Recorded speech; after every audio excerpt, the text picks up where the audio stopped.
पायस, fissure, fistula. वैसे तो हम अर्शकल पोटी देते हैं, त्रिफला चूर्ण, अभयारिष्ट, पेट ठीक रखने के लिए तो औषधियाँ देते हैं और कुछ घरेलू उपाय भी बताते हैं। ठंडे दूध में नींबू डाल करके पी लो सुबह सुबह खाली पेट, 3 से 7 दिन पीने से 99% बवासीर ठीक हो जाती है। ठंडा दूध 1 कप लिया, उसमें नींबू डाल के पी लिया और बवासीर ठीक हो जाती है। 3 से 7 दिन। गाय का ठंडा दूध गर्म करके या ऐसे ही ताज़ा दूध निकाला, उसमें नींबू डालो और तुरंत पी जाओ। ठंडे दूध में नींबू डालने से फटता नहीं है तुरंत। और वो अब उसमें किस तरह की औषधीय शक्ति पैदा होती है, अलग लाभ है। अब लौकी तो रोज खाते हैं, लेकिन लौकी का जूस पिला करके हमने लोगों का प्रोस्टेट कैंसर, हार्ट की प्रॉब्लम, ओबेसिटी, हाइपरटेंशन और कितनी बड़ी बड़ी बीमारी हमने ठीक कर दी है। तो हर एक चीज की उसको आम भाषा में बोलते हैं लाग होती है कोई। तो ठंडे दूध में नींबू डाल करके पीने से बहुत सी ठीक हो जाती है 3 से 7 दिन के अंदर। चने के बराबर कपूर केले में डाल करके खाने से 3 दिन के अंदर ही बहुत से ठीक हो जाती है।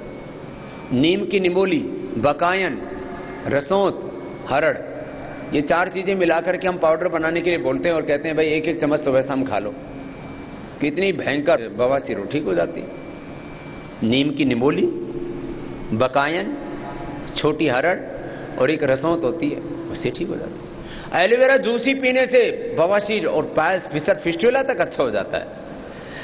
और तो और कपालभाति प्राणायाम करने से पायल्स, फिसर, फिस्टुला आधा घंटा हमने करवाया, नहीं तो ये बहुत भयंकर हो जाता है। फिस्टुला का 1, 2, 3, 5 बार लोग ऑपरेशन करा के आते हैं। हमारे यहाँ पूरी हमने व्यवस्था की हुई है। क्षार सूत्र से भी हम व्यवस्था करते हैं, जिनको ज्यादा बढ़ जाता है। हमने देखा लोग कितने बिगड़े हुए केस हमने ठीक किए हैं पायल्स, फिसर, फिस्टुला के। ये पॉइंट है। पहले ही दिन से नागदोन के पत्ते, एक हरा पत्ता होता है, बहुत होता है, यहाँ पूरे हिंदुस्तान में होता है। 3-3 पत्ते उसकी खिला दो। ऐसे कई लोग गमलों में भी लगा लेते हैं, कई बाड़ में भी लगा देते हैं, ऐसे सुंदरता के लिए लगा देते हैं। 3-3 पत्ते नागदोन के खिला देते हैं और ये पॉइंट दबा देते हैं। बवासीर रह ही नहीं सकती, बवासीर के लिए पॉइंट है।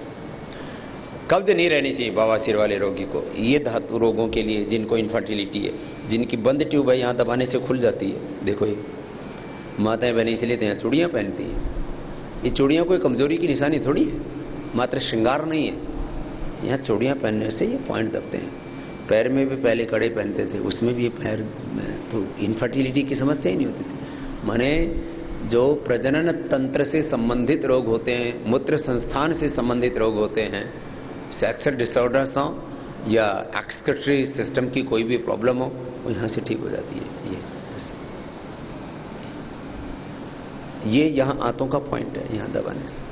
ऐसे आंतें यहाँ दबाने से भी अच्छी होती है। जैसे कोई बहुत थका हुआ आदमी हो, ऐसे दबा दो तो ये इससे आंतें अच्छी हो जाती हैं, पेट बहुत अच्छा हो जाता है।